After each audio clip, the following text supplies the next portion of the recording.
ប្រិមត្តទេសនិកជនជាទីមេត្រីកម្មវិធីព័ត៌មានសុខភាពនៅថ្ងៃនេះគឺលើកយកប្រធានបទមួយមកជម្រាបជូនទាក់ទងទៅនឹងការប្រើប្រាស់ទឹកឃ្មុំចាលោកអ្នកដឹងទេថាទឹកឃ្មុំពិតជាមានសារៈប្រយោជន៍ណាស់ទាំងការផ្គត់ផ្គង់ជីវភាពរស់នៅប្រចាំថ្ងៃក៏ដូចជាសារៈប្រយោជន៍ចំពោះសុខភាពចាតើទឹកឃ្មុំពិតជាឱសថព្យាបាលជំងឺពិតដែរឬទេហើយទឹកឃ្មុំប្រភេទណាដែលគេចាត់ទុកថាជាប្រភេទទឹកឃ្មុំសុទ្ធឃ្មុំគឺជាសត្វល្អិតម្យ៉ាងដែលផលិតទឹកឃ្មុំហើយទឹកឃ្មុំគឺជាស្ករធម្មជាតិដែលមានរសជាតិឆ្ងាញ់ពិសាផ្ដល់នូវកម្លាំងនិងថាមពលដល់រាងកាយរបស់មនុស្សតាមប្រភពពីអង្គការសេដាដែលបានធ្វើការសិក្សាស្រាវជ្រាវជាមួយនឹងក្រសួងកសិកម្មបានបង្ហាញឲ្យដឹងថាទឹកឃ្មុំមានពីរប្រភេទគឺទឹកឃ្មុំធម្មជាតិនិងទឹកឃ្មុំចិញ្ចឹមដែលទឹកឃ្មុំទាំងពីរនេះមានគុណសម្បត្តិដូចគ្នាទឹកឃ្មុំមានផ្ទុកទៅដោយសារជាតិវីតាមីនជាច្រើនមុខនិងសារធាតុរ៉ែជា28ប្រភេទដែលជួយធ្វើឲ្យសុខភាពល្អប្រសើរនិងជួយពង្រឹងកម្លាំងកាយនិងប្រឆាំងទប់ស្កាត់ជំងឺឆ្លងនិងជំងឺផ្សេងៗទៀតយើងអាចយកទឹកឃ្មុំទៅផ្សំជាមួយនឹងឱសថបុរាណក៏ក្លាយជាថ្នាំដែលប្រទេសជាច្រើននិយមប្រើដែលមានគុណប្រយោជន៍ខាងអាហារនិងគុណសម្បត្តិជាឱសថខ្ពស់បើលោកអ្នកមានអាការៈក្អកអាចយកទឹកឃ្មុំសុទ្ធប្រហែលជា2ស្លាបព្រាកាហ្វេលាយជាមួយនឹងទឹកក្តៅគុណសម្បត្តិជួយបន្ថយអាការៈរលាករបស់ជាលិកាក្នុងបំពង់កបាននិងធ្វើឲ្យសម្រានបានស្រួលមិនត្រឹមតែប៉ុណ្ណោះទឹកឃ្មុំ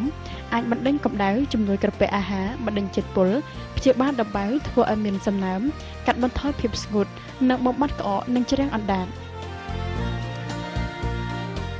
ទឹកឃ្មុំជួយឲ្យរាងកាយបឺតស្រូបយកជាតិថ្នាំបានលឿនជំរុញដំណើរការរបស់តម្រងនោមជួយឲ្យឈាមរត់ទៅចិញ្ចឹមគ្រប់ផ្នែករបស់រាងកាយភាគច្រើននៅពេលដែលរលាកទឹកក្តៅឬភ្លើងគេគ្រាន់តែយកទឹកឃ្មុំទៅលាបនៅត្រង់កន្លែងដែលរលាកនោះវានឹងធ្វើឲ្យស្បែកត្រង់នោះឆាប់ជាសះស្បើយរហូតអាចបំបត្តិស្នាមរបួសនោះបានទៀតផង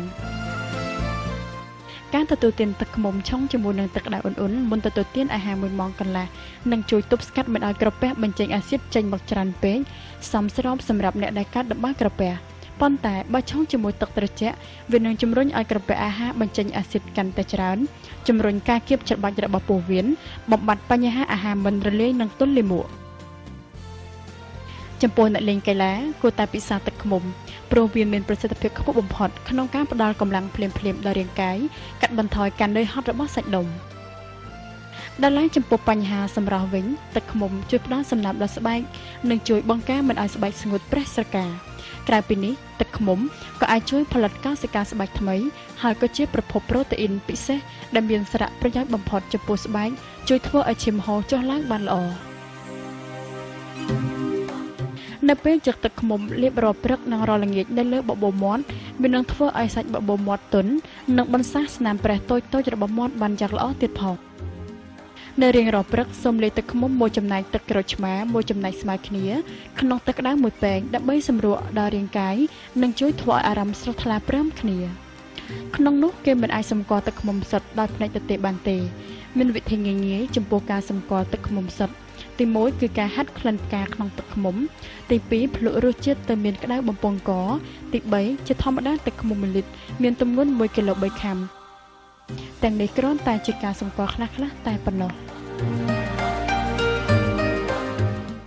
ចាដោយសារថាប្រទេសកម្ពុជាយើងគឺជាប្រទេសដែលសម្បូរទឹកឃ្មុំចាដូច្នេះលោកអ្នកគួរតែងាកមកទទួលទានទឹកឃ្មុំឲ្យបានជារៀងរាល់ថ្ងៃដូចជាការទទួលទាននំប៉័ងលាបទឹកឃ្មុំជារៀងរាល់ព្រឹកដើម្បីកាត់បន្ថយកូលេស្តេរ៉ុលនិងការពាររោគបេះដូងចាជាធម្មតាអ្នកម្ដាយតែងតែឲ្យកូនញ៉ាំទឹកឃ្មុំ1ស្លាបព្រាកាហ្វេមុននឹងទៅសាលារៀនចាពីព្រោះគាត់យល់ថាទឹកឃ្មុំអាចជួយឲ្យខួរក្បាលដំណើរការបានល្អជាពិសេសនោះគឺការពារជំងឺផ្ដាសាយ